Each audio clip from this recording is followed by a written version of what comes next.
বাংলাদেশের প্রত্যেকটি ক্লান্তি লগ্নে বাংলাদেশ জাতীয়তাবাদী দল বিভিন্ন ত্রাণ সামগ্রী সহ আমরা মানুষের বাড়িতে ছুটে গিয়েছে। উত্তরা পূর্ব থানার যে ইফতারের আয়োজন করেছে, ইফতার আয়োজনের উত্তরা পূর্ব থানার সংগ্রামী, বিশেষ করে যারা ত্যাগী মামলা খেয়েছ নেতারা, যারা বাসায় ঘুমাতে পারেনি, তাদেরকে এখান থেকে দেশ নেত্রী বেগম খালেদা জিয়ার পক্ষ থেকে লাল গোলাপ শুভেচ্ছা। সারা বাংলাদেশে তারেক রহমানকে ঠেকানোর জন্য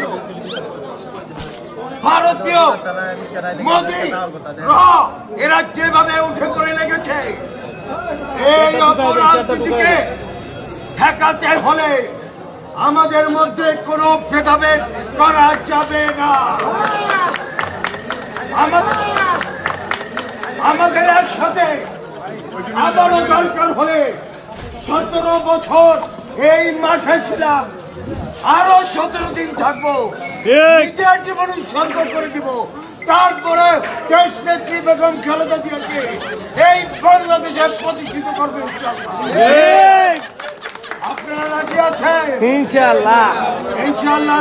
প্রত্যেকটি জায়গায় অতন্ত্র প্রহরীর মতো রাস্তায় দাঁড়িয়ে থেকে আমার বলৎকার না হয়, ওই ওরা যেন করতে না পারে, সমাজ করতে না পারে।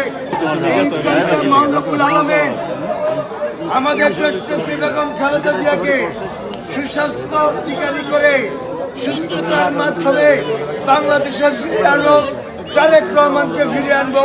এটাই আজকে আমাদের ইফতারির মূল মন্ত্র। আসসালামু আলাইকুম।